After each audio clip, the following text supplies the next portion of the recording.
আসসালামু আলাইকুম রহমতুল্লাহি ওবরকাতুহ। সম্মানিত দর্শক, দিল্লি থেকে শেখ হাসিনা বাংলাদেশে আসার জন্য ছটফট করছে। যদি আমাকে জিজ্ঞাসা করেন যে আপনি কথা জানলেন কি করে, শেখ হাসিনার সঙ্গে আপনার কোনো কথাবার্তা হয়েছে, বা তিনি কি আপনাকে ফোন করেছিলেন, বা আপনি কি ফোন করেছিলেন, অথবা বর্তমান প্রেক্ষাপটে শেখ হাসিনার এত বড় দুঃসাহস হবে সে বাংলাদেশে আসবে, এটা কি ধরনের কথা? আপনি কেন মানুষকে কনফিউজড করেন? এ সকল কথার উত্তরে বলতে হবে যে শেখ হাসিনার সঙ্গে আমার কখনই কথা হয়নি। টেলিফোনে জীবনে আমি তার সাথে কোনোদিন কথা বলিনি, নেভার এভার ইন লাইফ। কখনো, যাকে বলে, আমি যখন এমপি ছিলাম তখনও কথা বলিনি। তিনি বেশ কয়েকবার আমাকে আমন্ত্রণ জানিয়ে তার অফিসে নিয়েছিলেন কিছু কথা বলার জন্য, কখনো পরামর্শের জন্য, কখনো বকা দেওয়ার জন্য নিয়েছিলেন। এর বাইরে আমি কখনো তার অফিসের ছায়াটি পর্যন্ত মাড়াইনি।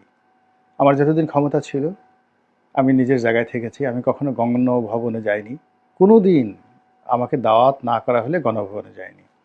আর বঙ্গভবনে তো দাওয়াত সঙ্গত কারণে সংসদ সদস্য হিসেবে পেতাম। একটি বারের জন্য আমি ২ বার গিয়েছি মানে বঙ্গভবনে। প্রথমবার হলো যখন প্রথম মন্ত্রিপরিষদের শপথ হলো সেদিন, আর সোনিয়া গান্ধী যখন এলেন এবং তিনি যখন বক্তব্য দিলেন তাকে সংবর্ধনা দেওয়া হলো বঙ্গভবনে। ওই ২ বার আমি জীবনে বঙ্গভবনে গিয়েছি, কিন্তু কখনোই আমি আর বঙ্গভবনে যাইনি। আমার কাছে এটা একটা ঝামেলা মনে হয়েছে।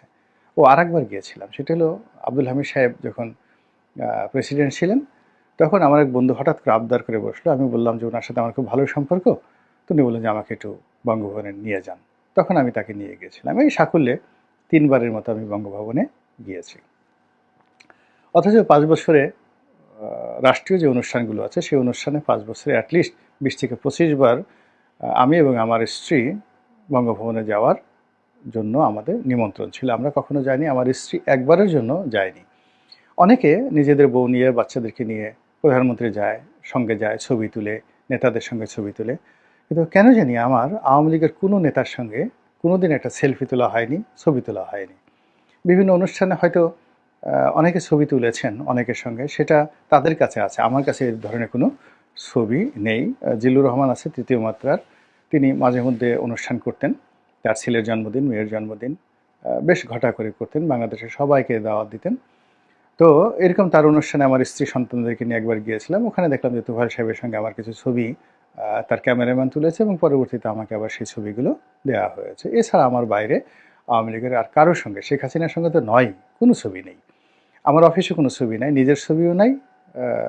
একটা ছবিমুক্ত জীবন আমি করি, যেখানে আমি বাস্তব জীবিত আছি সেখানে আমার ছবি লাগবে কেন?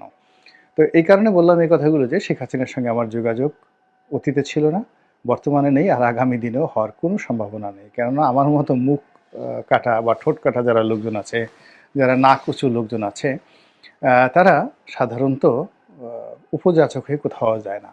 আমন্ত্রণ না থাকলে যায় না। আবার আমন্ত্রণ হলে যদি দেখি যে ওখানে আমার সম্মানটা ওইভাবে সংরক্ষিত থাকবে, আমাকে ওইভাবে মর্যাদা দেওয়া হবে, এরকম 100% অ্যাসুরেন্স না পাওয়া পর্যন্ত যেই দাওয়াত করুক না কেন, যত বড় লোক দাওয়াত করুক না কেন, আমি নিজে সেই দাওয়াতে কখনো যাইনি।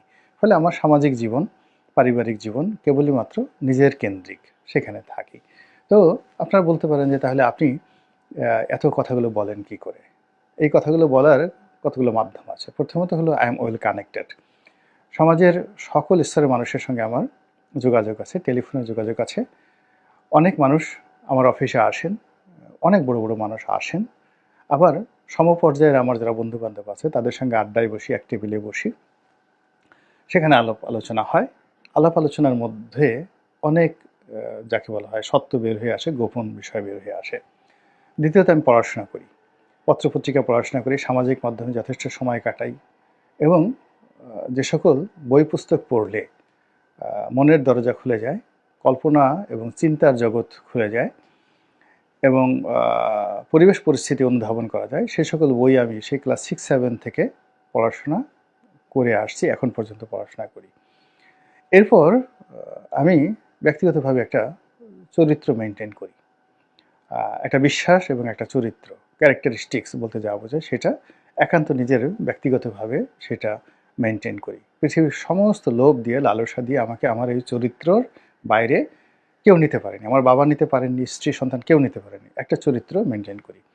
এই চরিত্রগুলোর ফলে কি হয়, মেনটেন করার ফলে কি হয়, আমার ভিতরে একটা অনুভব শক্তি আল্লাহ রবুল আলমিন দিয়ে দিয়েছেন। আমি অনেক বিষয় বুঝতে পারি, অনুভব করতে পারি এই ক্যারেক্টারিস্টিক্সের কারণে। এবং ওই চরিত্র মেনটেন করা এত সহজ বিষয় না। এই চরিত্রের মধ্যে কেমন জিনিস, যেমন হারাম খাবার না খাওয়া, হারাম দিকে না তাকানো, অপ্রয়োজনীয় বিষয়গুলো পরিহার করা, অর্থাৎ আপনার যেগুলো প্রয়োজন নেই সেই বিষয়গুলো আপনি শুনবেন না, সেই বিষয়গুলো বলবেন না, সেদিকে যাবেন না, এরকম অনেক গুরুত্বপূর্ণ বিষয়গুলো রয়েছে। তো এটা আমি যখন জেনেছি, এবং এটি একটা অভ্যাস ছিল ইমাম শাফি রহমতুল্লাহ আলাইহের।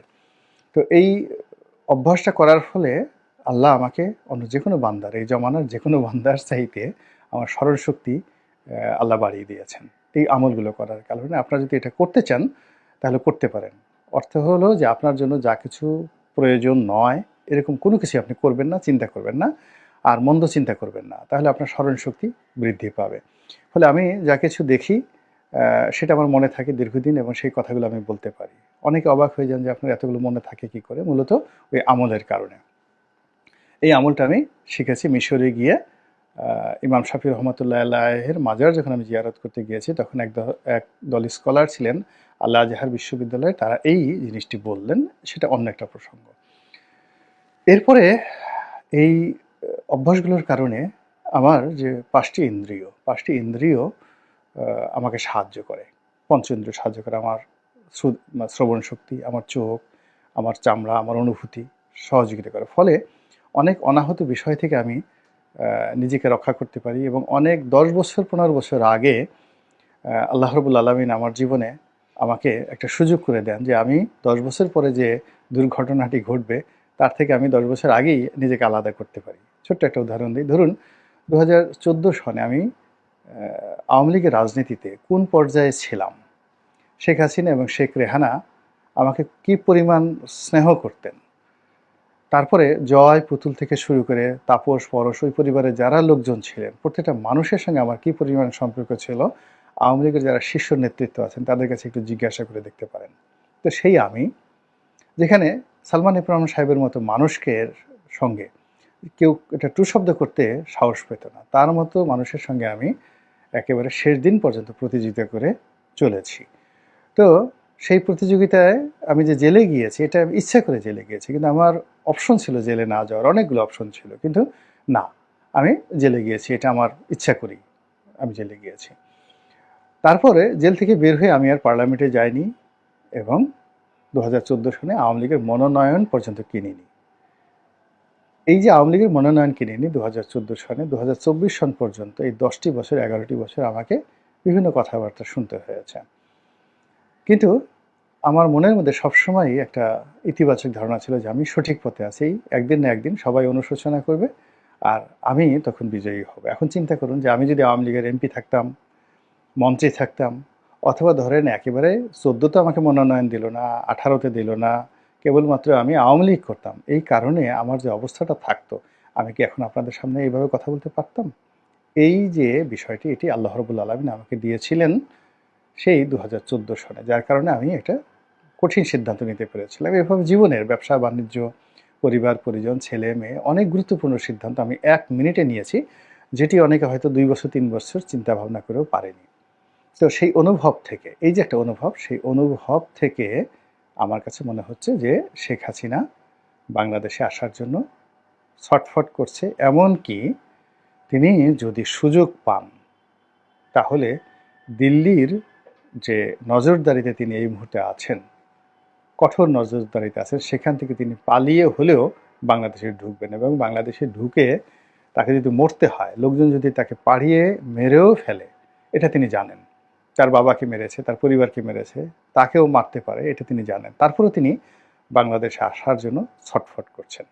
এখন প্রশ্ন হলো কেন করছেন, কিভাবে করছেন, সেটা নিয়ে আমি পরে আলোচনা করব। প্রথমত, শেখ হাসিনা ঝুঁকি নিতে পছন্দ করেন, তিনি সাহসী। তো তার সাহসের কতগুলো নমুনা আপনারা দেখতে পাবেন। যারা শেখ হাসিনার খুব ঘনিষ্ঠজন ছিলেন তারা কিন্তু 5 তারিখে তার কাছে গেছেন, 4 তারিখে, আগস্ট মাসের 4 তারিখে গেছেন, অনেকগুলো বিকল্প প্রস্তাব দিয়েছেন ছাত্রদের সঙ্গে বসার, জরুরি অবস্থা জারি করার, মার্শাল ল দেওয়ার, ডক্টর মোহাম্মদ ইউনূসের সঙ্গে নেগোসিয়েশন করার, তারপরে ভারত চলে যাওয়ার, আরও অনেক কিছু। তিনি সবাইকে ধীর স্থিরভাবে বলেছেন, খুব ভয় পাচ্ছ, ভয় পেলে আমার কাছে আসবে না, ভয় পেলে আমার কাছে আসবে না, তোমরা যার যার অবস্থানে যদি পালাতে হয় তোমরা পালাও, আমাকে ইনফ্লুয়েন্স করার চেষ্টা করো না। তিনি তার সিদ্ধান্তে অটল ছিলেন। বোঝার চেষ্টা করুন। এবং সবার শেষে দেখেন, তিনি যখন হেলিকপ্টারে উঠে যাচ্ছিলেন, তার চোখে মুখে তিনি যে ভয় পেয়েছেন, যাচ্ছেন, আতঙ্ক, গোস্বা, ক্ষোভ কোনো কিছু ছিল না। তিনি বরং বিরক্ত। আপনি দেখবেন তার চেহারার আই কন্ট্যাক্ট দেখবেন, তিনি যখন হেলিকপ্টারে উঠছিলেন তিনি বিরক্ত ছিলেন যে এভাবে কেন তাকে জোর করে উঠিয়ে দেওয়া হচ্ছে। তিনি সেখানে শক্তি প্রয়োগ করার ক্ষমতা যদি থাকতো তার, তিনি সেই শক্তি প্রয়োগ করতেন। তিনি তার যারা আপন যারা লোকজন আছে তাদের প্রতি তিনি ঘৃণা পোষণ করেছেন, বিরক্ত প্রকাশ করেছেন। এটা চোখে মুখে দেখলেই বুঝতে পারবেন, কিন্তু তার মধ্যে কোনো আতঙ্কের কোনো ছাপ ছিল না। 3 নম্বর হলো যে তার আপনজন যারা ছিলেন ওই মুহূর্তে শেষ পর্যায়ে যারা ছিলেন, তারা সবাই কেউ কাঁদছিলেন, কেউ আহাজারি করছিলেন, তিনি তাদের কারো দিকে তাকাচ্ছিলেন না। তার একজন মহিলা কর্মচারী ছিলেন বা সচিব ছিলেন, তো তিনি তাকে জড়িয়ে ধরে কান্না করার চেষ্টা করেছেন। শেখ হাসিনা তাকে সান্ত্বনা দিয়েছেন। একটু আবেগপ্রবণ না হয়ে তিনি ধীর এবং স্থিরভাবে হেলিকপ্টারে উঠে গেছেন।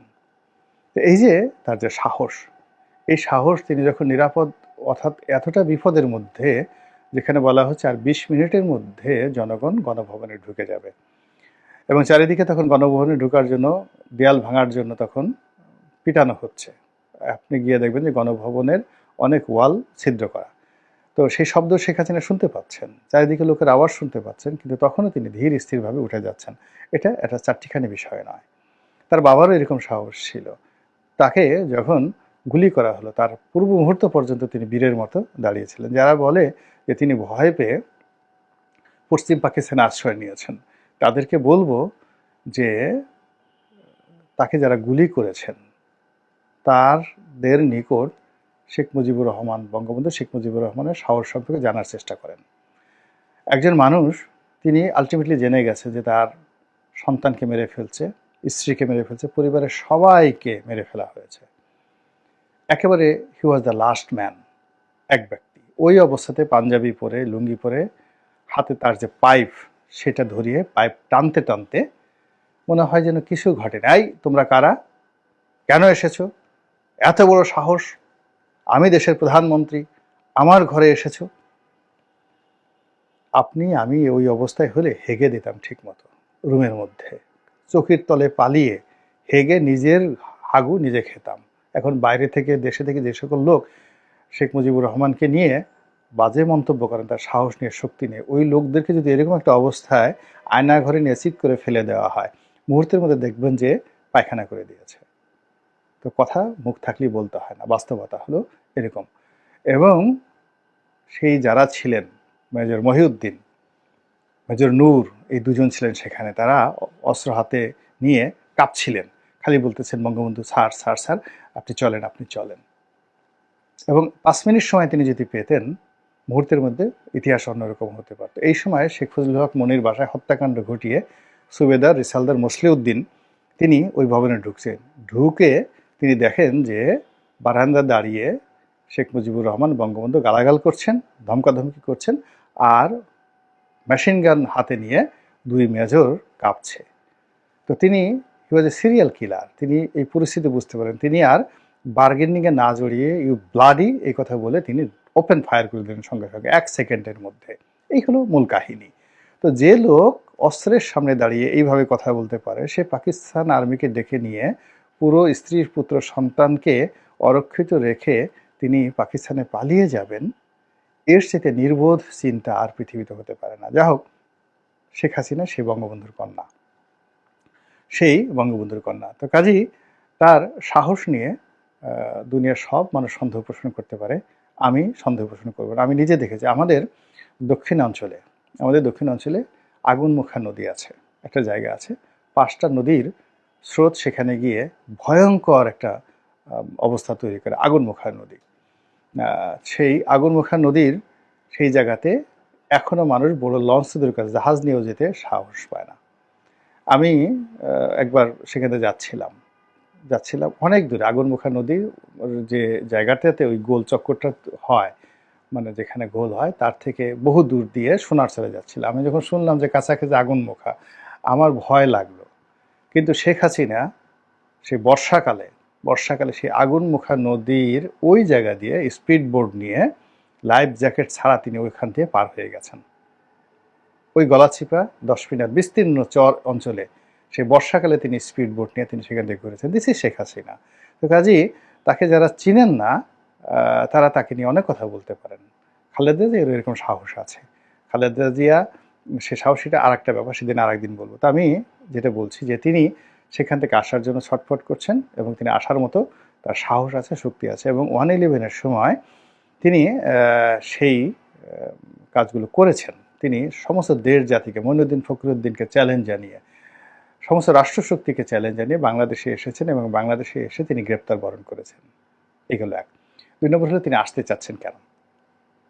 এর কারণ হলো ওই একটা পরিস্থিতিতে তিনি চলে গেছেন, চলে যেতে বাধ্য হয়েছেন। কিন্তু এখন তিনি বুঝছেন যে তিনি যদি কোনো কারণে দিল্লিতে মারা যান, আজীবন তাকে মহিলা হিসেবে, পুরুষ হিসেবে নিন্দিত, ঘৃণিত হয়ে পলাতক হিসেবে তাকে মরতে হবে।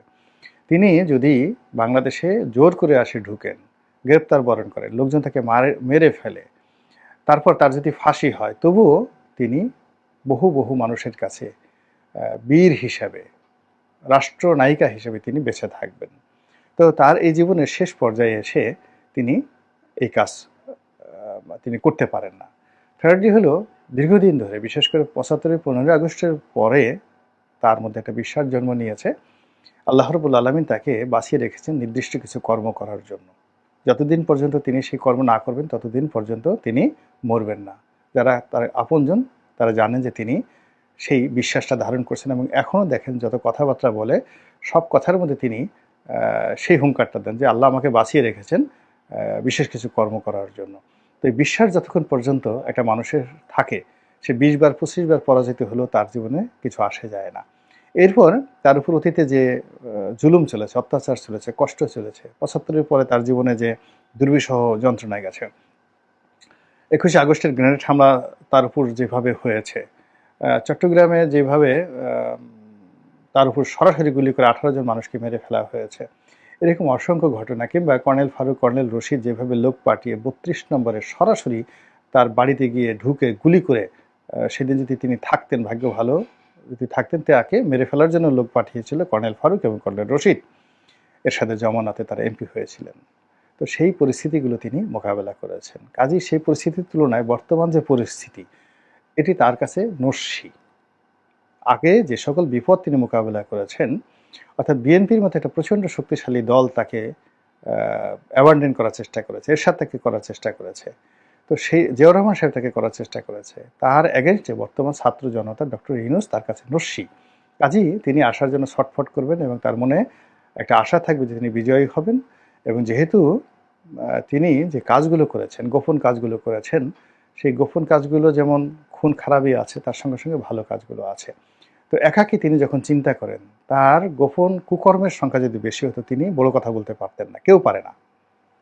আর যখন একাকী হিসাব করে যে আমি 10টা মন্দ কাজ করেছি, 25টা ভালো কাজ করেছি, তখন তার মধ্যে এক ধরনের সাকসিয়াত পয়দা হয়ে যায়। তো তার যে কণ্ঠস্বর, সেই কণ্ঠস্বর শুনে মনে হচ্ছে যে তিনি খুব সহজে ছাড়বেন না, আসার চেষ্টা করবেন। কিন্তু দিল্লি এখানে তাকে নিয়ে খেলছে, দিল্লি তাকে এখান থেকে উঠিয়ে নিয়ে গেছে কৌশল করে। নচেৎ তিনি যদি বাংলাদেশে থাকতে চাইতেন, থাকার তার জায়গা ছিল। তিনি যদি জিদ ধরতেন, তাহলে তাকে জেলখানায় নিতে বাধ্য ছিল, তাকে প্রোটেকশন দিতে সেনাবাহিনী বাধ্য ছিল, আদারওয়াইজ সেনাবাহিনীর অস্তিত্ব থাকতো না। ওই দিন হেলিকপ্টারে বলে ঠিক আছে, তারা ওখান থেকে নিয়ে গেল, মহেন্দ্র রাজা পাকশেকেও নিয়ে যাওয়া হয়েছিল, কিন্তু আবার সেনাবাহিনী তাকে ক্যান্টনমেন্টে রেখে ফেরত নিয়ে আসছে। বাংলাদেশের যে আইন ছিল, কানুন ছিল, সেনাবাহিনী তাকে ওখানে ফেলে যেতে পারতো না।